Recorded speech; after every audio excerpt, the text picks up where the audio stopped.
Salut Alan, merci d'être de retour pour parler cette fois-ci de l'animation au Québec, de ce que ça implique, de comment ça se passe là-bas. On a fait une vidéo il y a quelque temps sur ton travail sur les décors, donc je mets un lien vers tout ça. Et aujourd'hui, ça va être beaucoup plus sur le boulot au Québec, pourquoi le Québec, comment le Québec, tout ça. Donc merci de venir partager ton expérience ici. Merci à toi. Salut encore. Première question du coup, pourquoi est-ce que tu as décidé d'aller là-bas? Parce que tu as fini tes études là-bas en fait. Qu'est-ce qui t'a donné envie de partir au Québec vu que tu as commencé à apprendre notamment en Belgique au départ? Partir au Québec, c'était pas forcément pour faire de l'animation là-bas. Je me suis dit, je pars à l'aventure pour essayer de trouver un job dans le dessin.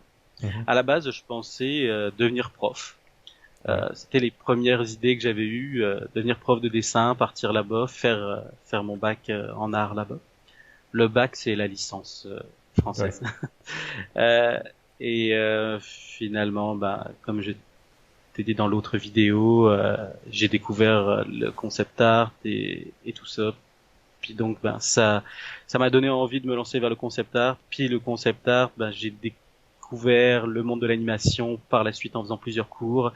On m'a proposé un job pour faire de la couleur dans le dessin animé. Travailler sur une grosse production, faire de la couleur, ça m'a juste ouvert les yeux sur ce qu'était le job de l'animation Ouais. et qu'est-ce que c'était une production en animation. Et là, j'ai fait waouh, c'est vraiment cool. Je veux travailler là-dedans.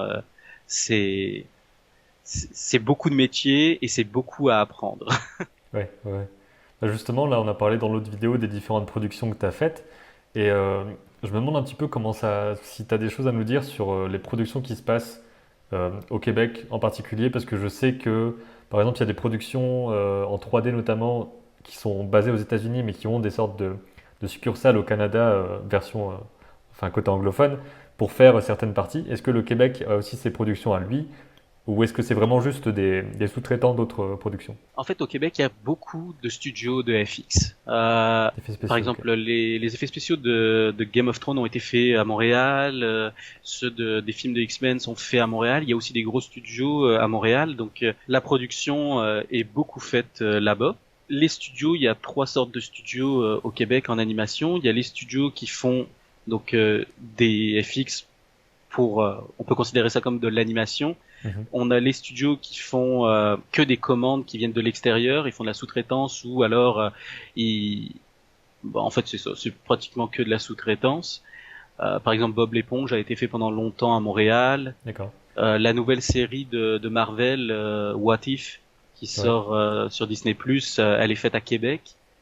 Ah ouais, Enfin ok. quelques épisodes ont été faits à Québec. Donc c'est ça. Et puis après, il y a les studios qui, eux, sont en règle générale financés par le gouvernement et qui, eux, font de la production québécoise. Mhm. Euh, il y a très peu de production pour adultes au Québec. Souvent, les choses qui sont pour adultes sont très ciblées pour le Québec. Donc, parce que tu disais dans l'autre vidéo aussi qu'il y avait pas mal de personnes qui étaient recherchées pour le côté décor, parce que en fait, c'est un truc où je sais pas forcément dire qu'est-ce qui a lieu où, mais les pays ou les parties du monde en particulier manquent parfois de personnes pour la 3D en particulier ou pour la 2D. Il y a des sortes de manquements comme ça selon les pays, et des gens doivent venir les combler. Et comment ça se passe au Québec alors? Ouais. Nous là, on a comme un souci, c'est qu'on a que deux écoles, deux grosses écoles d'animation au Québec. Il y a le BASA qui est à Québec, l'autre c'est le Cégep du Vieux-Montréal, Mhm. sont les deux écoles super réputées en animation. Et quand t'as juste ce bassin-là d'étudiants qui sortent et que tu vois toutes les compagnies il y a Ouais. pas assez d'étudiants par rapport au nombre de compagnies qu'il y a. Même si c'est des juniors, on n'a pas assez de. Puis les compagnies grossissent, et là ça s'est vraiment vu pendant la crise. Euh, la plupart des demandes de financement ont été acceptées. Il y a eu plus de séries qui ont été mis en plancher, et il faut des gens pour les faire ces séries-là. Ouais. Et là, on s'est retrouvé avec un problème parce que on peut pas faire venir des gens d'Europe parce que il y a la crise sanitaire. Alors le déménagement c'est vraiment compliqué avec le Covid. Puis en plus de ça, on avait les jeunes qui sont à l'école, eux, toutes leurs études ont été compromises aussi Mhm. par ça. Donc on s'est retrouvé avec tous les studios demandaient des gens et il y avait personne. C'est l'opposé complet de ce qui s'est passé au début des années 2000, où au Ouais. début des années 2000, au Québec, il y avait plein d'artistes qui s'étaient retrouvés sans job parce qu'il y avait plus de job du tout dans l'animation. Ah ouais. Euh, C'était c'est dû à quelque chose en particulier, tu crois? Il y a eu un bouleversement comme ça, vraiment temporel, quoi? Ouais, ouais, il y a eu des choses qui se sont passées. C'est les financements en fait. Quand les financements rentrent plus, ben on peut pas créer d'autres productions. Hmm. Et là, ben ce qui se passe, c'est que ces années, on a peur un peu d'un retour à ça à cause de Netflix D'accord. et des plateformes, parce que les plateformes cotisent pas en fait pour le fonds de financement des studios et des productions québécoises ou canadiennes. Et avant, c'était l'argent venait de la redevance télé, tu vois, le Mhm. câble. Ouais. Mais il y a de moins en moins de personnes qui ont le câble et de plus en plus de personnes qui vont sur Internet, enfin regarder du streaming. Donc et le streaming donne rien. Hmm. Donc là, ils sont en train de faire passer une loi pour permettre que le streaming finance à la même hauteur. Donc Ouais. si jamais ça fonctionne, eh bien on va avoir encore plus de production. Là, on a eu beaucoup de productions, comme je t'ai dit, qui se sont ouvertes parce que c'est des coproductions avec l'étranger. Mhm. Et donc, bah, ça donne beaucoup de jobs. Mais le problème, c'est le Covid en ce moment. Mais dès que le Covid va être terminé, ben, on va avoir encore besoin de plein de personnes. Donc, c'est quand même une belle opportunité pour les étrangers de venir étudier au Québec et puis les Français surtout parce que bon, bah, Québec c'est francophone, au Ouais. moins ça aide. Puis se faire un visa ou ce genre de choses, c'est pas si compliqué que ça. Je sais qu'il y en a qui ont eu du mal et je sais qu'il y en a qui ont des problèmes avec leur visa, mais ça se fait bien ou juste dans le principe de tu termines tes études en France dans une grosse école, puis tu décides d'aller passer une prod complète au Québec, ça se fait très bien. Comment ça s'est passé pour toi, du coup, enfin, parce que t'es pas arrivé directement sur une prod, mais juste sur partir de l'Europe, débarquer là-bas, juste personnellement, comment ça a été pour toi d'avoir le papier, toutes ces choses-là, quoi. Ah, ça a été vraiment cool en fait. Ouais. C'est, moi, je suis arrivé il y a 13 ans maintenant. Je suis arrivé en plein hiver Mhm. et c'était le gros hiver québécois. Je crois que c'est dans ces 20 dernières années, il n'y en a pas eu autant de neige cette année-là que Ouais. cette année-là. Ça a été assez intense. Comme je te disais, moi, je connaissais personne quand je suis arrivé. Tu sais, à l'époque, là, les téléphones intelligents et tout, là, il y en avait pas, là, quand je suis arrivé. Ouais. C'est juste il y a 13 ans, mais il y en avait pas. J'avais un ordi. Malheureusement, mon ordi avait une prise européenne. C'est Et vrai que ça se donc, truc aussi. même avec un transformateur, bah, il a fini le disque dur, enfin, la carte mère a fini par griller à cause de la différence d'intensité d'électricité. Ah oui, c'est vrai que c'est des trucs cons, mais on n'y pense pas du tout parce que c'est plus puissant. Enfin, il y a plus de voltage là-bas, je crois. Exactement. Il faut vraiment un transformateur où tu puisses régler le voltage. Mais à l'époque, je le savais pas, donc j'ai juste fait griller ma carte mère comme ça. Donc là, je me suis retrouvé sans ordinateur, sans aucun moyen de joindre ma famille qui était en Europe. Ouais. Euh, mais je pense que c'est ce qui m'a permis de m'intégrer au Québec. La plupart des Français ou des étrangers qui arrivaient à l'université se retrouvaient entre eux et la plupart d'entre eux repartaient au bout d'un an après leurs études. Mhm. Moi, je me suis retrouvé coupé de tout. Puis, je suis arrivé en hiver, donc déjà c'est bizarre. D'habitude, les gens ils arrivent en automne Ouais. pour la session d'automne. Moi, à ce moment-là, ben les réunions qu'il y a entre étrangers, je les ai pas faites. Donc moi, tout de suite, je me suis intégré avec des Québécois. Puis le département des arts où j'étais, c'était pas un gros département. On était dans un bâtiment à part de l'université. C'est souvent comme ça les artistes. Et On le met à la cave.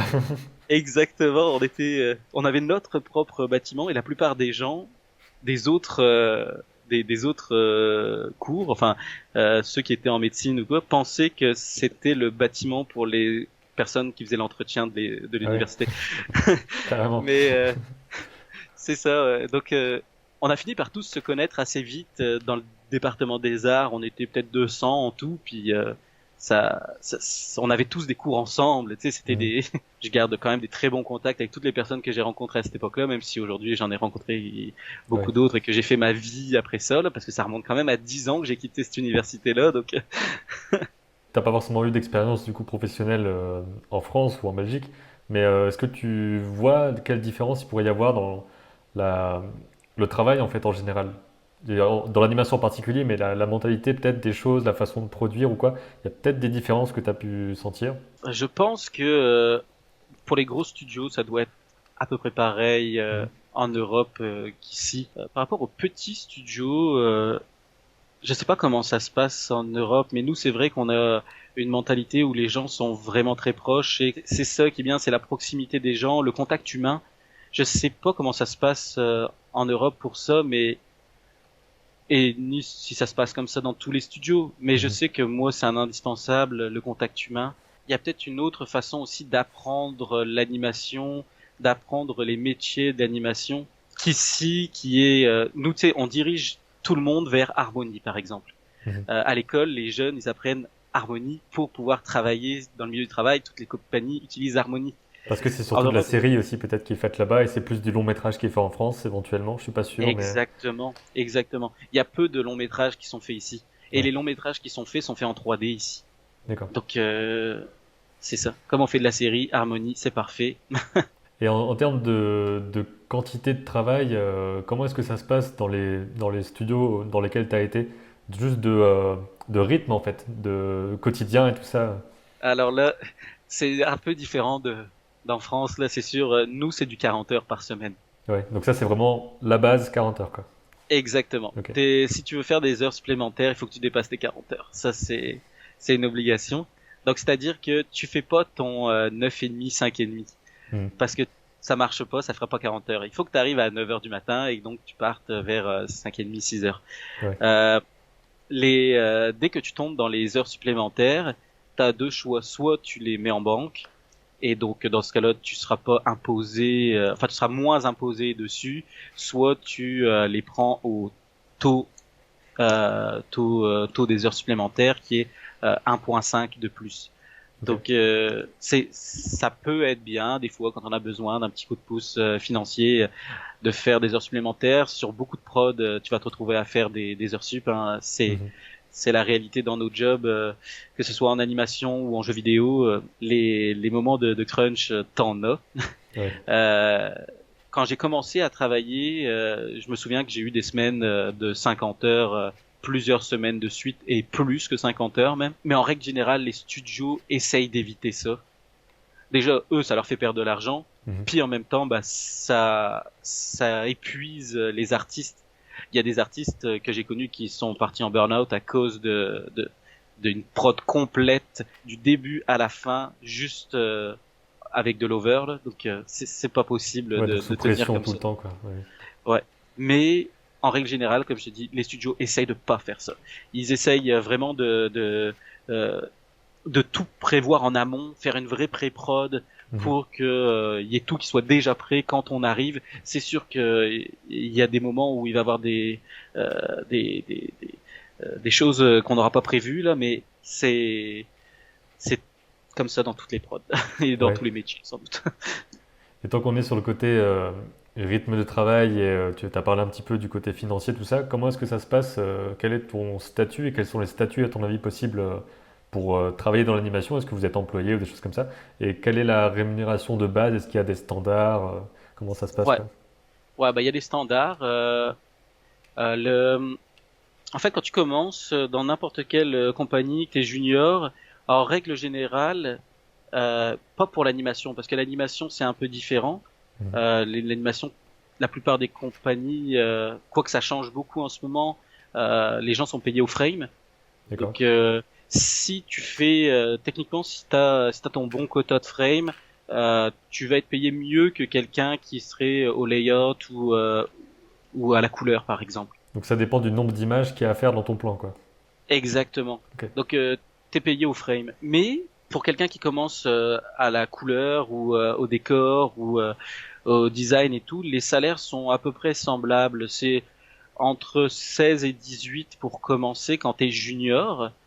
dollars de l'heure. Hein. Mhm. Et donc après ça, t'augmentes assez vite ton salaire là de prod en prod, ça s'améliore. Puis ouais, la paye est bonne à la Ouais. fin. Enfin à la fin. Moi là où j'en suis, je suis pas déçu de ma paye. Il faut savoir aussi que souvent les gens font la distinction, tu sais, entre hey, en euros, donc ça fait moins parce que c'est du dollar canadien et tout. Ouais, mais comme Mais il le coût de faut la vie n'est pas le même, ouais. exactement, il faut vraiment penser à ça. Quelqu'un qui va gagner 2000 dollars ici va pouvoir acheter autant de choses que quelqu'un qui a 2000 euros en Mhm. France. Ouais. Donc c'est ça la différence. En plus, la question des loyers, ce genre de choses. Tu sais, Montréal, même si c'est la grosse ville et tout, les loyers sont quand même moins chers qu'à Paris. Mhm. Euh, C'est ce et que j'ai les vu en me salaires renseignant un peu, ouais. et les salaires sont meilleurs entre guillemets. Donc tu t'en sors assez bien en tant qu'animation parce que tu sais le salaire minimum ici au Québec, il est à 11,90 je crois, 11 ou 12. Mhm. Donc toi tu commences, tu sais moi quand j'ai commencé, j'étais à 17,90, 17,80. Donc c'était quand même une bonne paye là pour commencer. Ouais. Puis pour ce qui est des statuts, ça dépend vraiment de la compagnie où t'es. Techniquement, t'as pas besoin de te soucier de ça. En fait, dès que t'as fait tes 3 mois de probation, pour que qu'un employeur te vire, il faut vraiment que t'aies fait quelque chose de grave, ou Mhm. alors qu'il y ait plus de job pour toi. Euh, ou alors, bah, t'as fini ton contrat et puis voilà quoi. Ce qui peut se passer si jamais ça se passe mal pendant ton premier contrat, ben c'est qu'ils te rappellent juste pas pour un autre contrat Ouais. et te prolongent pas. Mais sinon, ça va. Mais il y a certaines compagnies qui proposent des permanences. Donc là, tu te retrouves sur un contrat où tu peux plus être, même s'il y a plus de job, bah, ils sont obligés de te rappeler si jamais ils ont un nouveau contrat. Ok. Ça te permet d'avoir une certaine stabilité. C'est ce qui se rapproche le plus de d'être employé classique CDI ou des choses comme ça, quoi. Ouais, ouais, bah en fait, quand t'es employé n'importe où, t'es comme dans l'animation. Si t'as pas de permanence, t'es un employé classique, Mhm. et donc t'as accès. Dès que t'as dépassé tes 3 mois, bah t'as accès à toutes les assurances, t'as accès à tous les avantages que te propose ta compagnie. Une fois que t'as la permanence, c'est juste une. Moi pour moi, la permanence ça change pas grand chose parce que il faut surtout voir est-ce que la compagnie a une vision sur le long terme. Si Ouais. la compagnie a pas de vision sur le long terme, t'as beau avoir une permanence, Ça se trouve, si dans t'as, 2 ans, elle n'existe plus, quoi. Surtout qu'il y a des c'est studios qui ça, ferment relativement régulièrement un peu partout dans le monde. Ouais. exactement. Même des gros studios, ils peuvent juste pas avoir de job pour toi pendant 8 mois, et pendant 8 mois, ben, t'es pas sur le chômage pendant 8 mois. Le chômage, c'est quoi, c'est 3 mois le chômage, un truc comme ce genre-là. Donc c'est pas si long que ça. Donc Ah, c'est 3 mois il faut, maximum, c'est ça? ouais, c'est ça. Ah ouais. Donc ouais, il faut que tu trouves quelque chose. Donc c'est pour ça qu'il vaut mieux aller vers les studios qui te proposent, où tu te rends compte qu'il y a quelque chose après. Mhm. Genre là où je travaille, je sais qu'on a des projets pour très longtemps après. Ouais. Tu sais, genre l'année prochaine, toute l'année, je sais que je vais travailler. Et l'année qui va arriver et l'année après, bon, bah il y a des chances que je travaille aussi. Au niveau juste de vivre là-bas, on a parlé un petit peu du fait de soit démarrer, d'arriver à Montréal, soit de démarrer, d'arriver dans des villes plus petites. Est-ce que, enfin, comment tu vois ce truc-là, quoi? Comment tu conseillerais d'y Ben, aller, par exemple, ou pas? techniquement, moi je suis du genre de personne, j'ai débarqué à Trois-Rivières parce que Montréal c'est une grosse ville et puis j'avais un peu peur de ça et tout là. Ouais. Mais en ayant vécu à Montréal, quand j'y ai travaillé, j'ai adoré Montréal. C'était vraiment cool. C'est-à-dire, j'aime travailler à Québec aussi là. Tu sais, moi je fais les deux grosses villes. Mhm. Euh, En ce moment là, je suis à Québec. Le problème, c'est le confinement là, parce que la vie est formidable ici à Québec aussi. C'est sûr que quand tout est ouvert, il y a plus de choses à faire à Montréal qu'à Québec. En règle générale, à Montréal, les gens se déplacent à vélo ou à pied. Là. Ouais. C'est les gens qui vivent à Montréal et qui ont une voiture, il y en a très peu. Donc, ça fait que les gens avec qui tu vas travailler, soit ils vont se mettre très très loin et puis ils prennent le métro et ça c'est chiant, soit ils vont tous habiter autour de la compagnie où tu travailles et Mhm. donc tu vas pouvoir les voir souvent et avoir des contacts facilement comme ça. Mais à Montréal c'est comme ça. À Québec, Bah, en ce moment, c'est comme ça. Moi, c'est sûr que c'est un peu particulier. J'habite à l'opposé à Québec de mon studio pour le moment. Moi, j'ai 1 heure de bus à faire le matin pour arriver à mon job. Mais en règle générale, tout le monde habite autour du job. Puis le job, c'est dans le vieux Québec. Je sais pas si t'as déjà vu ça, le vieux Québec, là. C'est vraiment beau. L'architecture est Je l'ai magnifique. vu seulement en vidéo pour l'instant, mais j'ai bien envie de le voir en vrai un jour, oui. Ah, je te ferai visiter. Euh, les plaines d'Abraham qui sont juste au-dessus et tout. Tout est vraiment proche. Donc, ouais, les gens qui travaillent au studio, la plupart habitent dans ce coin-là. C'est des appartements, tu sais, qui sont un peu vieillots parce que c'est des appartements centenaires là, Mhm. des habitations centenaires. Donc, ouais, il y a beaucoup de choses à voir. Sur le côté architecture à Québec et sur le côté se promener, c'est peut-être c'est peut-être mieux qu'à Montréal, mais sur le côté faire des activités à Montréal, il y a peut-être plus de choses. Qu'est-ce qui se passe par rapport à tout ce qui est vacances, congés, faire des pauses dans le travail? Comment ça marche dans le studio? Ok, comme je te dis, comme c'est très ouvert et très sympathique, si tu as besoin de partir en vacances et de retourner en Europe, ça va t'être accordé je veux dire, à moins vraiment que tu décides de faire ça au pire moment de la prod. Mais même là, il y a eu des moments où des gens sont partis en vacances au pire moment des prods et on a compris. On a Mhm. compris, il n'y a pas de souci, c'était nécessaire que qu'ils partent à ce moment-là, puis ben on s'en sort malgré tout. Là. On Ouais. va trouver des solutions. Les vacances, donc en règle générale, c'est 2 semaines par an, mais tu as le droit à tes 3 jours de congé de maladie. Puis, bah après ça, tu as toutes tes heures que tu mets en banque. Parce que c'est cool, comme je te disais, d'être payé au temps et demi, mais beaucoup préfèrent mettre en banque pour se prendre 2 semaines à un moment donné, à un autre moment dans l'année. Ouais. Et comme on est dans un métier qui nous permet de faire de l'over, dès que je peux me mettre en banque pour pouvoir me prendre 2 semaines à un autre moment dans l'année, je le fais. On a besoin des fois de relâcher un peu la pression. C'est clair. Pour ça, c'est bien. Pour les permis, les visas et tout, il faut parler souvent avec la chef des ressources humaines pour justement qu'elle ou qu'il s'occupe de ça. Il y a beaucoup de gens qui ont leur permis facilement grâce au RH ou au directeur de prod. Puis ensuite de ça, pour passer résident permanent, Mhm. bah là il faut avoir un job comme d'un niveau supérieur. Tu sais, il y a comme des niveaux dans les jobs. Là. Ouais. Puis il y a des lettres A, B, C. Et il faut faire partie de ces 3 lettres-là de métier pour pouvoir avoir la résidence permanente. D'où le fait que c'est difficile pour quelqu'un qui débarquerait juste comme ça et qui n'a pas de diplôme, qui va pas s'implanter à un endroit dans une entreprise et tout. Lui, il aura peut-être du mal à être résident, quoi. Ah, pour être résident, ouais, ça va être difficile. Il faut qu'il Après, c'est travaille dans normal, une. quoi. C'est normal, il faut s'implanter quelque part, servir à l'endroit où on va, quoi. C'est Ouais, logique, c'est quoi. ça. Bah, les choses qui peuvent aider pour être résident, c'est faire des études au Québec, des études Mhm. supérieures. Ça, une fois que tu les as fait, tu as le droit à avoir un permis de travail post-diplôme qui te permet de travailler où tu veux pendant 3 ans, Ok. puis te permet de faire ta résidence permanente, même si t'as pas un job de rang A, B ou C. Sinon, t'as bah, ces jobs-là, mais graphiste, c'est un job de rang B ou C, je crois. Donc, Mhm. ce genre de job, c'est quand on est des artistes, on peut accepter ce genre de job juste Ouais. pour avoir la résidence permanente et puis ensuite revenir dans son domaine ou même le faire en parallèle. Graphiste, ça se fait. Donc, ouais, c'est assez ouvert là-dessus. Là. C'est juste qu'il faudrait que je me renseigne par rapport à travailler comme travailleur indépendant, si ça peut, s'il y a moyen, en étant travailleur indépendant, de pouvoir avoir une résidence permanente. Peut-être, ouais. Il vaut toujours mieux s'implanter dans une compagnie qui va aussi se charger d'être un peu le garant de ta stabilité en tant qu'employé, en tant que nouvelle personne dans le pays, quoi. Ouais. Ouais, ouais, c'est ça. Puis en plus, ça te permet de rencontrer des gens. En plus, Tu ouais. sais, c'est important l'aspect social, en tout cas, je trouve, quand tu t'arrives dans un pays là, parce que sinon tu repars. C'est sûr, si tu Ouais. restes seul dans ton coin. tu vas pas rester.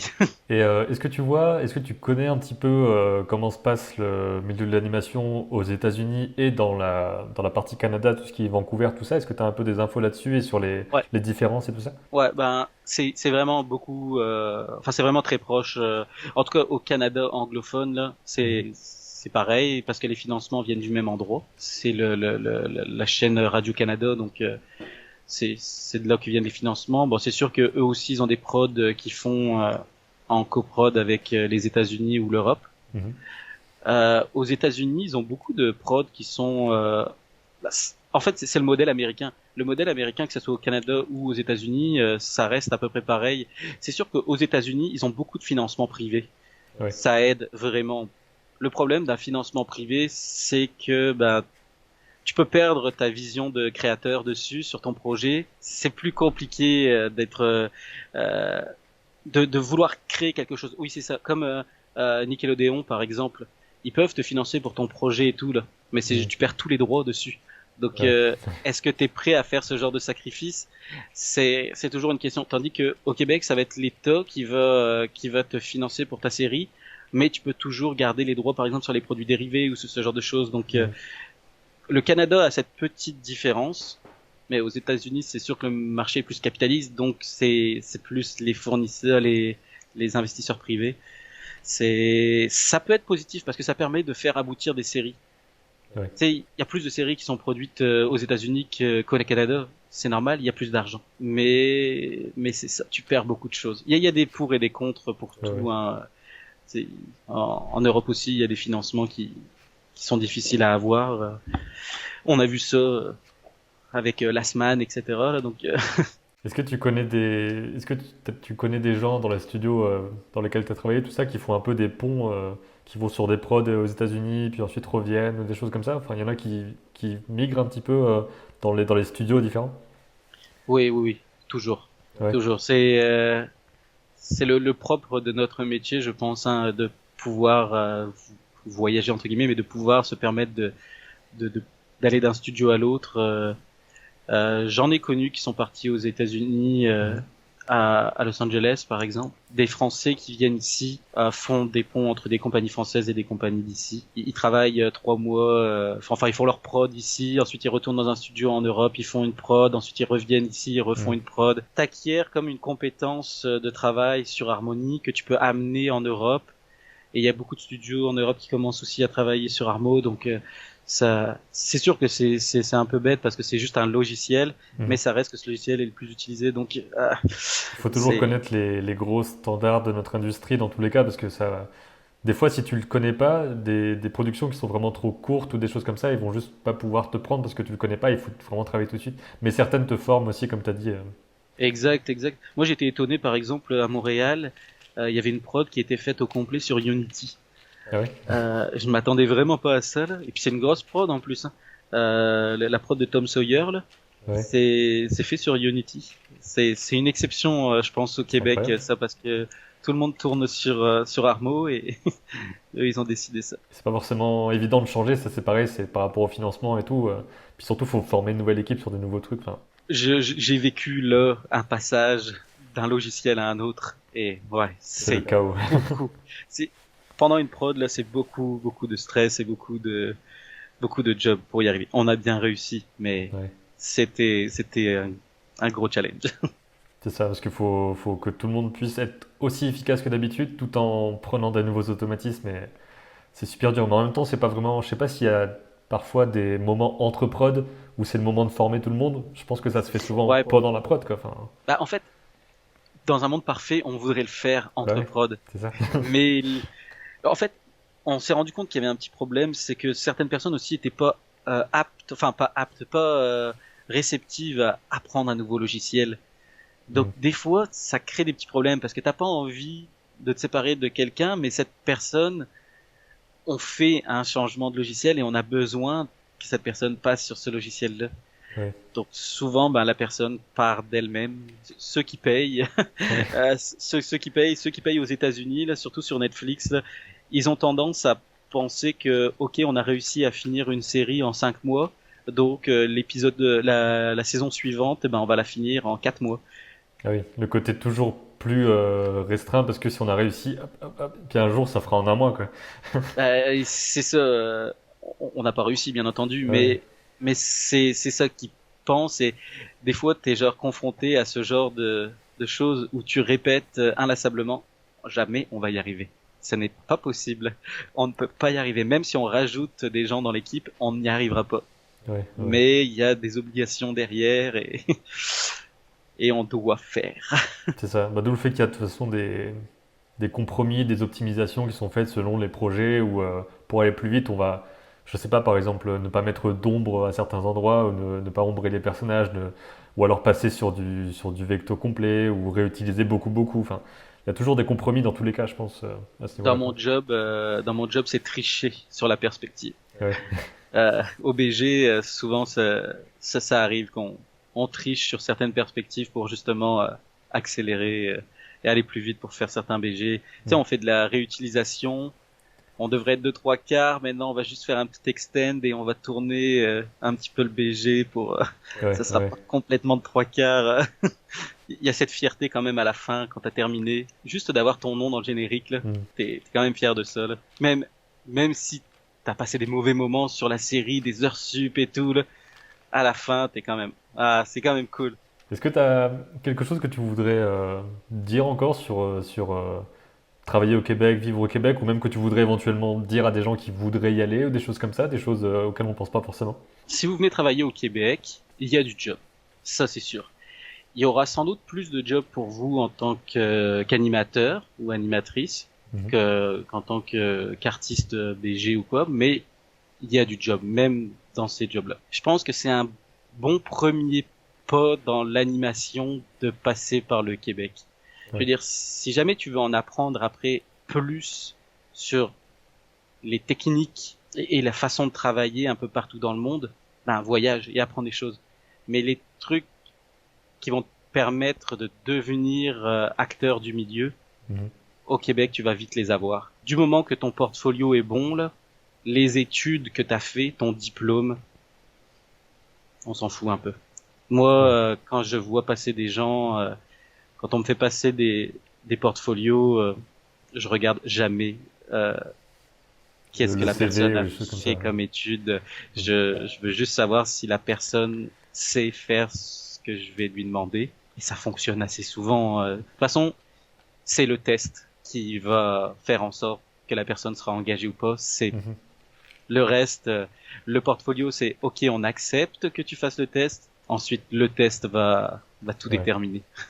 Aussi, si jamais tu rates un test, il faut pas se désespérer. Pour arriver au niveau pour travailler, c'est juste de la pratique et si à ce moment-là ton niveau est pas assez haut pour nous, bah, pratique et tu vas y arriver parce que c'est dans tous les milieux du dessin, en tout cas, la pratique, ça va te permettre de travailler. C'est pas un talent inné selon moi, Mhm. c'est vraiment le travail qui va te permettre d'y arriver. Bah voilà la conclusion. Travaillez, forgez vos Travail- compétences et puis ensuite vous pourrez aller un peu partout. je m'adresse plus aux jeunes qui sortent des écoles, qui veulent travailler. Pour ceux qui sont déjà pros et tout, là, le Québec offre des bonnes conditions de travail. Ouais. C'est surtout ça. Bah, parfait. Bah, merci d'avoir partagé ton expérience sur tout ça. Je pense que ça va être utile à des personnes, justement, comme ça sur la chaîne, il y aura le côté travail au Japon, comment ça se passe, travail au Québec, comment ça se passe. On fera peut-être une sorte de tour du monde au fil des animateurs comme ça. Et j'espère que ça a aidé les gens, quoi. Merci encore d'avoir partagé tout ça. Mais de rien, merci à toi.